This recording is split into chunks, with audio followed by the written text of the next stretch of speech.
New tonight, President Trump saying he doesn't know the four-star admiral he personally slammed for the Bin Laden raid.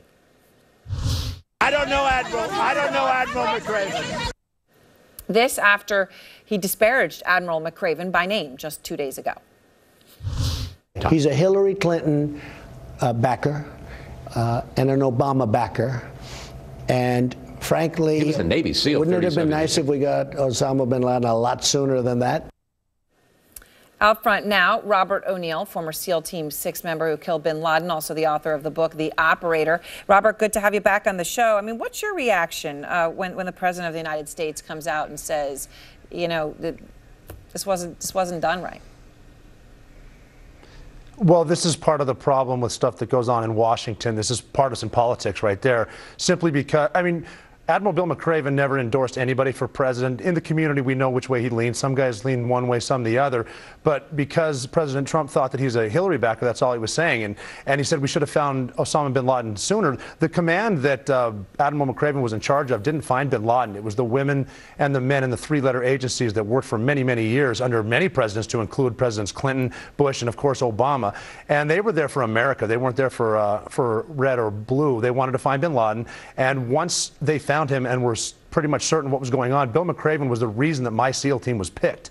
And Bill McRaven presented that to President Obama, and President Obama approved it. And it's just that simple. And I'm not here to disparage anyone. I'm just pointing some stuff out that it's not like anybody wanted to wait, hold on to bin Laden so maybe we can win the midterms. These are great men and women, both sides of the aisle. And this wasn't even bipartisan. This was nonpartisan. This was, like I was joking today, it was Republicans, Democrats, and I'm assuming a few independents that wanted to find bin Laden. But it was an American thing. It was not just for America. It was for the 90-plus countries that had people die in the World Trade Center, for the people that fought on Flight 93, for the coalition that fought with us in Afghanistan and even in Iraq. It was never about politics, and I don't think the military should be about politics. So what do you say? I mean, you know, you've supported the president in the past. You've dined with him at the White House, right? There are things he's done that you have supported. You know, you were there. You got on and got on those helicopters and flew into Pakistan in the dark of night. You were there and put your life on the line to fulfill this mission. What would you say to him now? What is your advice to him after he has just said something like this? Yeah, what I would say to him right now is, you know, I knew Donald Trump before he was the president for a few years. I talked to him while he was campaigning. Like you said, when he became president, I have had dinner with him at the White House. But I think it's very important for people in leadership and subordinate places that just because you agree or just because you support doesn't mean you agree every single time. And I would just say you need to be really careful about when you're talking about vets to get too into the hashtag fake news or left versus right type stuff, because in the military, we try to stay as nonpartisan as we can. Like we said, we're one team, one fight with one mission. And I would just say it's important to not only make sure the men and women know what they're doing and why, but make sure they know they're supported by both words and actions. And just maybe sometimes don't talk faster than you're thinking. So, you know, the Washington Post had a story today, Rob. I don't know if you saw it. It offers a possible reason the president has not visited active U.S. troops in combat zones, right? He has not done that. And, you know, we've talked about it. George Bush went in 8 months after the war started in Iraq, right, with an incredibly hot war. Barack Obama went 3 months in. President Trump has not yet done so. The Post quotes a former senior White House official who had worked with Trump saying, quote, he's afraid of those situations. He's afraid people want to kill him. When he was asked explicitly about that today, whether he was afraid, he didn't answer.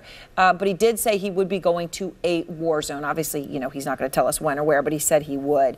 Why do you think it has taken him so long to do that? Did he not realize the importance of it, or what?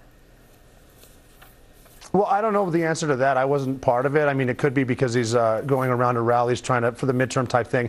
But if I was an advisor to President Trump, I would say as quickly as we can, we need to get to a war zone, get the morale, make sure it's at a high level for these troops. And about your safety, that's the job of the Secret Service, who are doing an outstanding job protecting you. And I assure you, no commander of any battle space will let any president hurt on their watch. The security will be there. It's very important to get there just to stop some of these conversations. So the military is going through a lot, have been since September 11, 2001, and this is just certain things the military doesn't need to be dealing with. All right. Well, Rob, thanks so much. Good to have you back.